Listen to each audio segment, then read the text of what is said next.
ibu guru semuanya sudah memahami apa itu metode. Metode adalah cara yang kita pakai untuk menerapkan pembelajaran, kegiatan belajar di kelas kita. Itu adalah metode, cara yang kita pakai. Kemudian metode seperti apa yang mau kita pakai? Metode yang efektif tentunya. Metode yang efektif itu metode yang dapat membuat anak menjadi aktif, membangkitkan motivasi dalam diri anak, sehingga anak punya keinginan kuat untuk belajar, untuk memahami apa yang guru ajarkan di kelas. Kemudian juga menumbuhkan sikap kreatif tadi sudah, dan inovatif terhadap anak-anak.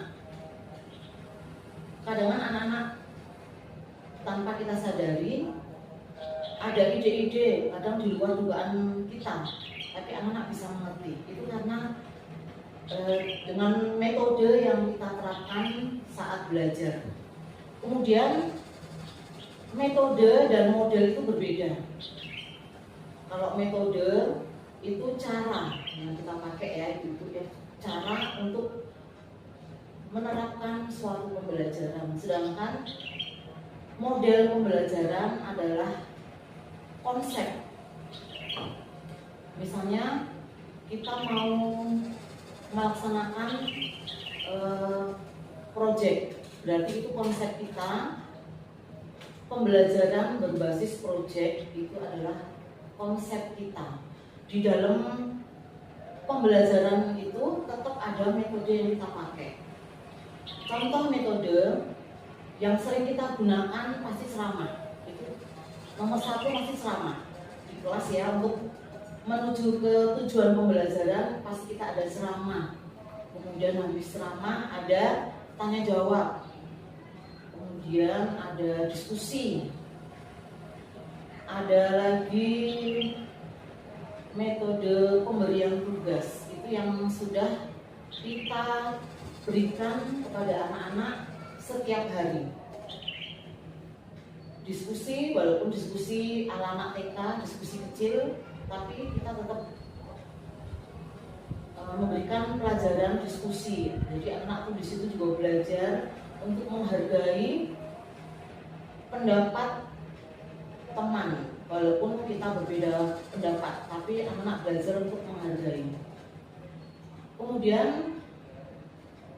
model pembelajaran itu tadi sudah saya katakan tadi, ada model pembelajaran berbasis proyek.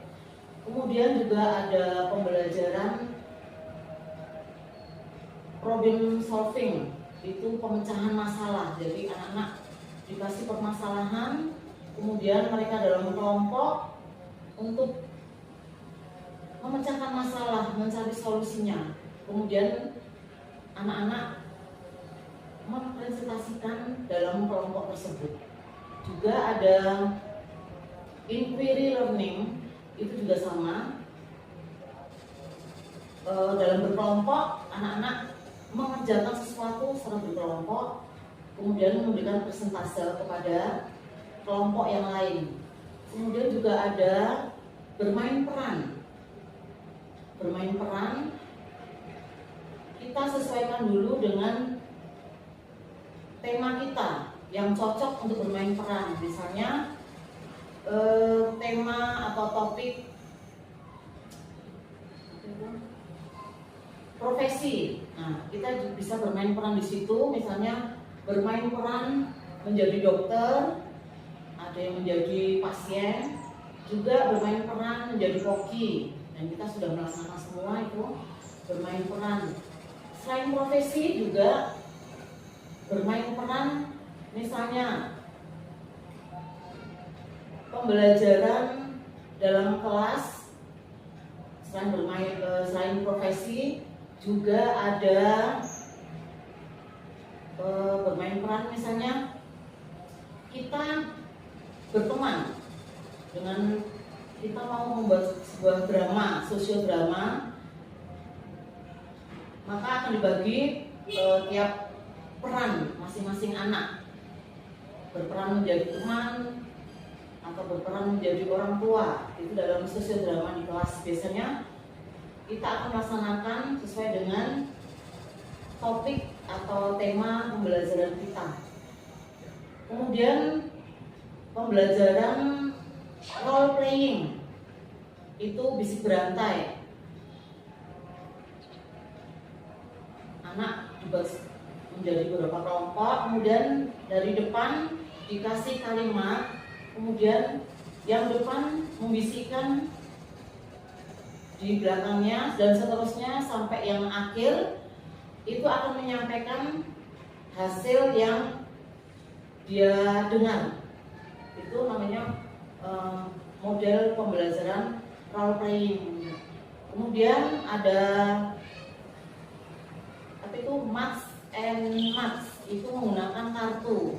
Kita bisa memakai kartu huruf di kelas, atau kartu angka, atau kartu bergambar. Jadi anak-anak bisa menebak kartu-kartu yang ada. Nah, selain itu ada juga model pembelajaran demonstrasi. Nah, itu demonstrasi kita juga sesuaikan dengan tema kita. Demonstrasi misalnya kita ambil tema air, api, udara. Kita bisa di situ bisa praktek, misalnya kita air ya.